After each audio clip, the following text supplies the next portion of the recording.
Reka twongere tubasuhuze inshuti bakunze b'Icyerekezo TV. Uyu ni umwanya w'amakuru mu Kinyarwanda ku buryo burambuye, n'amakuru mwateguriwe kandi mugiye kugezwaho nanjye Simego Kabiyambere, akaba agiye kubakira ku ngingo z'ingenzi zikurikira. Indege za RDF ziri kwifashishwa mu kugeza inkingo za COVID-19 mu duce tumwe na tumwe. Naho Idamange yitabye urukiko ku nshuro ye ya mbere. Uko iburanisha ryagenze byose murabyumva muri aya makuru ku buryo burambuye. Naho Kabasunzu, umugabo utaramenyekana, aravugwaho guteragura abanyeshuri inshinge. Mugumane natwe muri aya makuru ku buryo burambuye kuko tubafitiye n'inkuru zidasanzwe ku musozo w'aya makuru, n'amakuru mushobora gutangamo ibitekerezo tukaza tubisoma. Turaje tuyarambure nyuma yo gufata akaruhuko.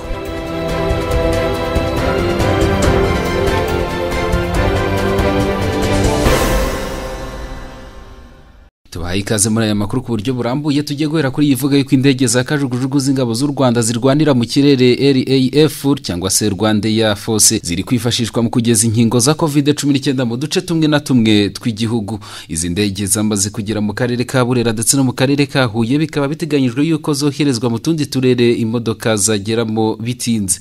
Minisiteri y'Ubuzima yatangaje ku rukuta rwayo rwa Twitter ko izi ndege ziri kwifashishwa mu kugeza izi nkingo mu turere 14 tw'igihugu, aho byagorana imodoka zishobora kuhagera ku buryo bwihuse. Izi ni inkingo u Rwanda rwakiriye binyuze muri gahunda ya COVAX ishinzwe gukwirakwiza urukingo hirya no hino mu bihugu bikennye, zaje mu byiciro bibiri kandi mu bwoko bubiri. Minisiteri y'Ubuzima mu Rwanda yatangaje yuko igikorwa cyo gutangira gupima abanyarwanda cyatangiye. Abayobozi b'ibitaro by'intara ndetse n'uturere two hirya no hino mu gihugu bazindukiye i Kigali kwakira izi nkingo, aho zirahita zitangwa zikagezwa ku bigo nderabuzima, abantu bagatangira gukingirwa. Abaturuka mu bice bya kure ndetse bigoye ko imodoka zihagera, hifashishijwe indege za gisirikare mu kuzigezayo. Izi nkingo aho zigezwa hari ikibuga cy'indege cyangwa se ibibuga byazo, bagahita bifashisha imodoka zo mu bitaro kuzigeza ku bitaro, mu gihe ibitaro byo muri Kigali no hafi yaho hifashishijwe imodoka. Uturere 14 nitwo twajyanywemo izi nkingo hakoreshejwe indege, mu gihe utundi hifashishijwe imodoka. Muri rusange izi nkingo zajyanywe mu bitaro 50 ndetse n'ibigo nderabuzima 508 hirya no hino mu gihugu cy'u Rwanda. Minisiteri y'Ubuzima mu Rwanda yatangaje yuko ku ikubitiro hirya no hino mu gihugu hazakingirwa abantu 171,480, ari nabo bafatwa nk'abafite ibyago byo kwandura COVID-19 kuruta abandi. Harimo kandi abakora mu nzego z'ubuzima, no kuvuga abaganga, abaforomo ndetse n'abajyanama b'ubuzima ndetse n'abakozi bita ku barwayi ba coronavirus umunsi ku wundi. Abandi bazakingirwa ku bitaro ni abantu bakuze guhera ku myaka 65 kuzamura, abafite ubumuga, abarwaye indwara zikomeye nka diabete, iz'umutima ndetse n'iz'ubuhumekero. Abazakingirwa barateguwe, niko Minisiteri y'Ubuzima yatangaje, aho kuva mu ntangiriro za Mutarama 2021 ubwo inkuru y'uko u Rwanda rwitegura kwakira inkingo za COVID-19 yatangiye gukwirakwira ndetse iranavugwa cyane. Abantu benshi cyane bakomeje kuvuga ibitandukanye kuri izi nkingo zigiye guhabwa abantu mu rwego rwo kubakingira COVID-19. Izavuzwe kuri izi nkingo harimo n'ibihuha, ari nayo mpamvu mu bijyanye no kwitegura kuzakira habanje no kubaho gusobanurira abaturage impamvu ari ngombwa gukingirwa, ibyiza byabyo ndetse n'andi makuru ya ngombwa kuri izi nkingo. Abayobozi b'ibitaro nibo baje gufata inkingo ku bigo bitandukanye ndetse no ku bubiko bwazo muri RBC, bakaba nabo bahita bazigeza mu bigo nderabuzima, aho izi nkingo ziratangira guhabwa abafite ibyago kurusha abandi kwandura ndetse no kuzahazwa na COVID-19. Amatsinda akurikirana igikorwa cy'ikingira yamaze gutegurwa mu bitaro byose by'uturere, harimo abakozi bashinzwe gutanga inkingo, abashinzwe gukusanya amakuru y'abakingirwa, abashinzwe ibikoresho ndetse n'abakurikirana ingaruka zaterwa n'urukingo. Ibitangazamakuru bitandukanye birimo Igihe byaganiriye na bamwe mu bayobozi b'ibitaro bari baje kwakira izi nkingo bazijyanye hirya no hino mu turere ndetse n'abakora mu rwego rw'ubuzima muri rusange, bagaragaza yuko imyiteguro yo gukingira yarangiye ndetse ko abaturage bamaze gusobanurirwa ibijyanye n'izi nkingo byose. Umuyobozi w'ibitaro bya Kaminuza y'u Rwanda bya Kabutare CHUK, Dr. Hategekimana Theobald, yavuze ko hamaze gukorwa urutonde rw'abantu bazakingirwa ku ikubitiro ndetse ko bamaze gutegura n'uburyo izi nkingo zizatangira gutangwa. Yagize ati, ingamba zarafashwe, twateganyije n'umubare uzakingirwa mu cyiciro cya mbere,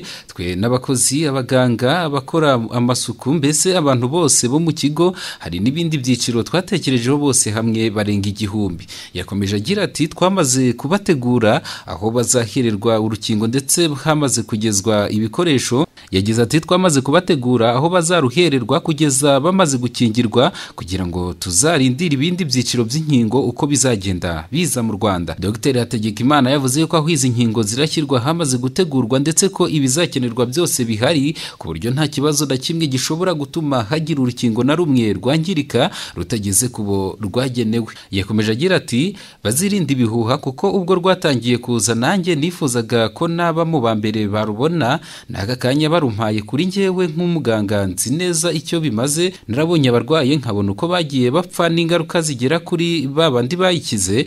Ni byiza cyane ko njyewe urwo rukingo nibaza ko njyewe urwo rukingo rwose ntareka kurufata, nibwo butumwa naha abanyarwanda. Umuyobozi mukuru w'ibitaro bya kaminuza bya Butare Dr Sendegeya Auguste yavuze yuko kubona habonetse urukingo rushobora kuramira abantu benshi kuri twe ngo nk'abaganga ni ibyishimo. Tumaze igihe twitegura uko izo nkingo zihageze twatangira igikorwa, urutonde rw'abazakingirwa rurahari, ahazakorerwa igikorwa harateguwe kandi n'abazakingira barateguwe. Yakomeje agira ati bose twaraganiriye mu nzego zitandukanye kandi ibyo tubona nuko nabo babyiteguye. Izi nkingo zarizewe cyane kuko zagiye zemezwa n'inzego zitandukanye kandi no mu bihugu dufite inzego zibireba zikanacunga ubuziranenge bwazo. Ibivugwa ni byinshi ariko twebwe nk'abakozi bo kwa muganga tuzi neza ko izi nkingo zizewe. Dr Sendegeya avuga yuko nubwo izi nkingo zabonetse bidakuyeho izindi ngamba z'ubwirinzi.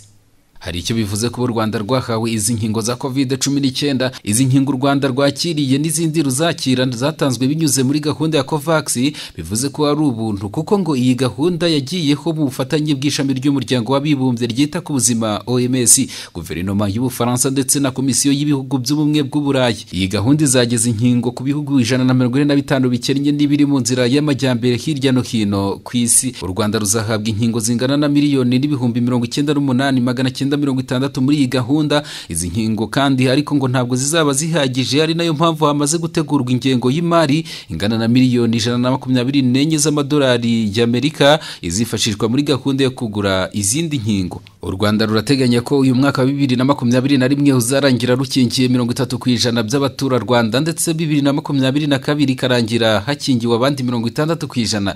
Dr Sendegeya yagize ati iki ni igikorwa cyo gushimira ubuyobozi bw'igihugu cyacu. Dr Rutagengwa w'ibitaro bya Nyamata we asanga ari ishema ku gihugu ndetse n'urwego rw'ubuvuzi muri rusange. Ati ngewe ndumva ko ari ishema, ngira ngo nk'abato mu gihugu cyacu bamenyereye kubona ibintu byiza byinshi, bimwe tukabona ari bisanzwe. Ntegereza yuko hari abantu bashyizemo imbaraga zikomeye, dusoma amakuru tukabona ibihugu birimo ibikomeye bitarabona inkingo ariko igihugu cyacu cyarazibonye. Yakomeje agira ati ubwo rero hari abantu dukwiriye gukurira ingofero, hari abantu baba bari inyuma tutazi. Ubuyobozi bw'igihugu bukora akazi gakomeye cyane. Ibyo kuri njye ndumva ari ishema kandi bituma nkomeza kugirira icyizere ubuyobozi bw'igihugu cyacu ndetse no kubwishimira. Naho mu yandi makuru, urukiko rw'ibanze rwa Gasabo rwatangiye kuburanisha urubanza ubushinjacyaha buregamo Idamange irya Mugwiza Yvonne ku byaha bitandukanye birimo byo guteza imidugararo cyangwa se imvururu muri rubanda. Idamange w'imyaka 42 y'amavuko yatawe muri yombi ku wa 15 Gashyantare 2021 nyuma y'iminsi yakoresha imbuga nkoranyambaga agatangaza amagambo harimo gushishikariza abantu gukora imyigaragambyo imbere y'ibiro by'umukuru w'igihugu cy'u Rwanda. Urubanza rwe kwifungwa n'ifungurwa ry'agateganyo rwatangiye ruburanishwa mu buryo bw'ikoranabuhanga. Uregwa ari kuri sitasiyo ya RIB ya Remera, aho afungiye mu gihe urukiko rwo rwari ruri Kibagabaga mu mujyi wa Kigali. Mu cyumba cy'iburanisha harimo abanyamakuru ndetse n'abandi bantu bake bo mu nzego zishinzwe uburenganzira bwa muntu, mu gihe ku rundi ruhande Idamange yari kumwe n'umwunganizi we mu cyumba cya RIB. Uko iburanisha ryagenze nuko byatangiye ku isaha ya saa 4. Umucamanza yatangije iburanisha mu mwirondoro wa Idamange, abazwa niba ari wo, maze asubiza ko hari aho ubushinjacyaha bwibeshye ku izina ry'umubyeyi we. Nyuma haza gukosora umwirondoro we, yasomewe ibyaha 6 aregwa, birimo kimwe gishya kitari cyaravuzwe mbere cyo gutanga sheki itazigamiye. Ibindi byaha birimo icyo guteza imvururu muri rubanda, gukubita no gukomeretsa ku bushake, gutesha agaciro ibimenyetso bya jenoside. Ku isaha ya saa 4:15 umucamanza abajije Idamange niba yemera ibyaha aregwa, maze avuga yuko byose nta na kimwe yemera. Sheki itazigamiye ubushinjacyaha ubushinjacyaha bwavuze yuko yayihaye uwitwa Nsabimana y'amafaranga 400,000. Ubushinjacyaha bwavuze yuko ibindi byaha byakozwe guteza imvururu muri rubanda. Urukiko rwavuze ko iki cyaha gishingiye ku biganiro bye yagiye anyuza ku muyoboro wa YouTube. Ubushinjacyaha bwavuze yuko mu biganiro bye byakunze kugaragariza abaturage ko leta y'u Rwanda ntacyo ikora, bukavuga yuko nta muturage wari wamutumye ko yahamagarira abaturage bose kujya kwigaragambya bamagana leta, anahamagarira n'abari mu mahanga ko bahaguruka bakajya kwigaragambya. Ubushinjacyaha bwavuze ko kujya kuri YouTube akavuga amagambo yateza impagarara mu baturage ari ibintu yakoze abigambiriye. Saa 4:55 nibwo Idamange yahawe umwanya wo kugira ngo atange ibisobanuro ku byo ashinjwa. Ubushinjacyaha bumushinja yavuze yuko ko tariki ya 15 Gashyantare iwe hagiye y'abantu 8 hagana saa 8 z'amanywa, ngo we yari kwibaraza hejuru muri etage atuyemo. Yavuze yuko umunsi Imana yakinze ukuboko kuko ngo ubwo abo bashinzwe umutekano binjiraga batigeze bakomanga, ahubwo ngo iyi mbwa ziba zitaziritse zari kubarya. Hashize umwanya ngo abantu bari bambaye impuzankano binjiye bamusaba kumanuka hasi muri etage, ntiyamanuka, barazamuka bamwambika amapingu. Yavuze yuko umupolisi bivugwa yuko yakomerekeje ashobora kuba yarakomerekejwe n'urugi. Ati sinzi uko uwo muntu byamugendekeye, nta nubwo nzi ko atari bagenzi be bamukomerekeje. Ku cyaha cyo gutambamira imirimo y'igihugu, ngo ibyo yavugiraga abanyarwanda kuko yumvaga ko akunze abanyarwanda, ngo ntabwo yigeze atesha agaciro coronavirus, ahubwo ngo icyo yakoraga yasabaga abantu kuyirinda, kubahiriza amabwiriza, kandi ngo yabikoraga ashingiye ku by'amategeko amwemerera. Nako ku cyaha cyo gutanga sheki itazigamiye yavuze yuko kitabayeho kuko ngo iyo sheki yayitanze Nsabimana abizi neza ko nta mafaranga ari kuri konti ye. Yavuze ko ahubwo akwiye kurekurwa akajya kwita ku bana be 4 bato, kandi ko nta kimenyetso na kimwe ateganya gusibanganya kuko ngo n'amashusho ye atazayasiba. Idamange yasabye imbabazi mbere yuko asoza umwanya we yari yahawe. Idamange yagize ati ndasaba imbabazi abantu bumvise imvugo nakoresheje ziremereye cyane zikababangamira, ndabisabira imbabazi nk'umunyarwanda utifuza gukomeretsa abandi. Ku isaha ya 5:52 ababajijwe niba yemera video ziri hanze zirimo amagambo agize ibyaha ubushinjacyaha bumurega ari we koko, maze yasubiza ko ari we ugaragara. Ku isaha ya 6:52 Idamange yashoje avuga yuko ibyo yakoze byose hari umutima wo gukunda igihugu, ku rukiko rukwiye kwirengagiza ibyo bamubeshyera ahubwo rukamurekura akajya kureba abana be kuko ngo bamukeneye. Ku isaha ya 6:52 nibwo umucamanza yasoje iburanisha ku ifungwa n'ifungurwa ry'agateganyo, yanzura yuko icyemezo kizafatwa ku wa 2 tariki ya 9 Werurwe 2021 saa 10. Reka tubibutse yuko yari amakuru yo ku Cyerekezo TV mukomeje gukurikira ku buryo burambuye. N'amakuru muri kugezwaho nanjye Simeo Habiyambere, tubibutsa gukanda subscribe ndetse mukaduha n'ibitekerezo kuri aya makuru mwumvishe, tukagenda tubisoma uko bitugeraho. Reka dufate akaruhuko duhindukire n'andi makuru.